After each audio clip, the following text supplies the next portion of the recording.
tere! Täna oleme järjekordses saates Anna minna. Täna on meil saates väga huvitavad inimesed Narvast ja Kohtla-Järvelt.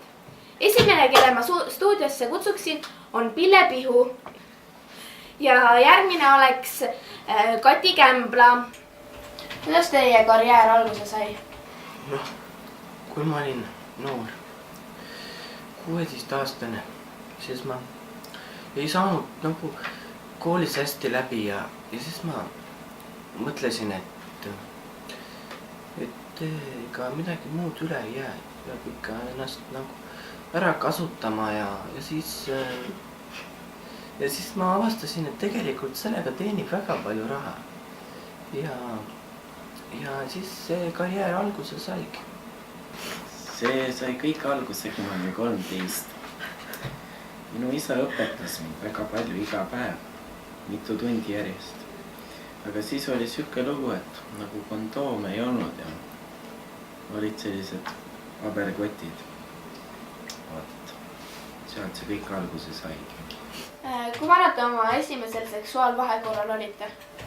No eks mina olin tegelikult 10 aastal. Ja sina, Pille? Kuskil 12 ringis olin, mitte palju. Kas mõni klient on ka vägivalda kasutanud? No väga tegelikult, eks ole, vaatame asja siis niimoodi positiivsest küljest, siis tegelikult me oleme ilus. Ja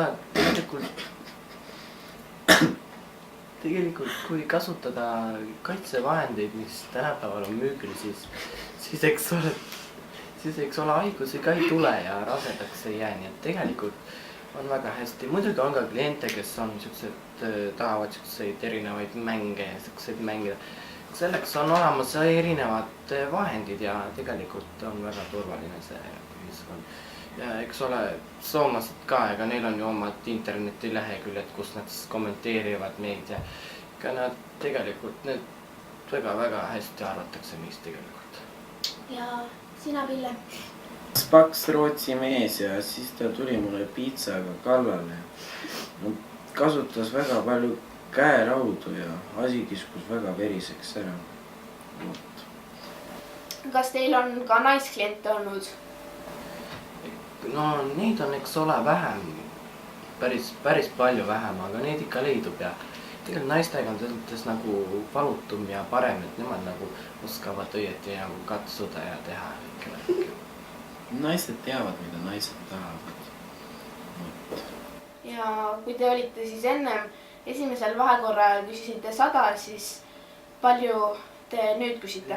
Praegust on niimoodi, et lihtsalt nagu see suuseks on siis nagu 100 krooni nagu selles mõttes nii kaua, kuni mees jaksab on ja.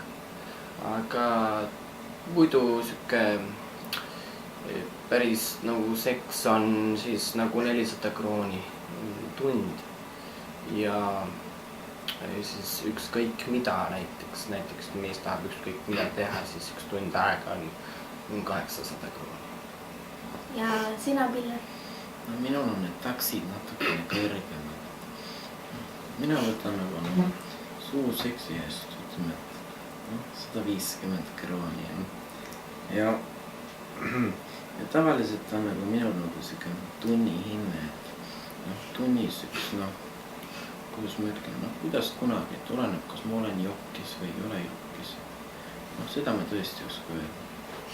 Mis on kõige suurem rahasumma, mida te olete inimese käest küsinud? Üks nädalaks ajaks tahtis mind nagu ära osta. Ja et mitte kogu aeg pidevalt, mitte seksida, vaid lihtsalt.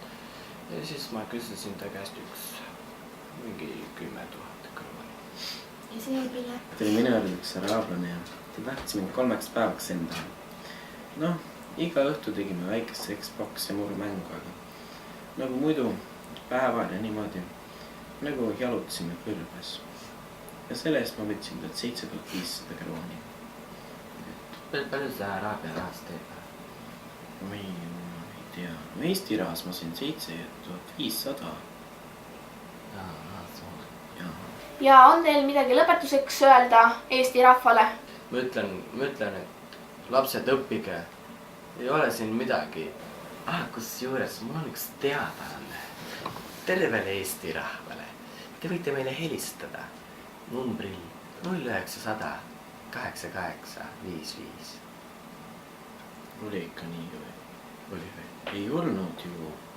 Oli küll või? Ei olnud. Oli. Kuidas sa ei mäleta siis? Minu meelest oli 2004 lõpus. Õigust, jaa, ma kaotasin SIM-kaardi ära. No voh, no. Jah. Niisiis, meie number on 0900 2004. Ja muidugi saate meid külastada ja meie pilte vaadata veebileheküljed, milleks võiks olla www.0900.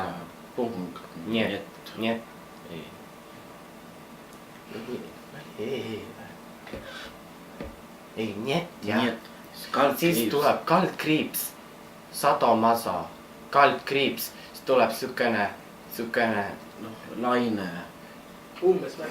ja siis umbes. Ja siis tuleb sinna taha küsimärk Y võrdu 24. Vot sükke veebileht on meil. Prostitutsioon on raske probleem kogu maailmas, aga täna saime kinnitust, et Eestis on vähemalt 2 vahvat prostituuti, kes ei häbene oma ametit. Kohtume järgmisel nädalal saates Anna minna.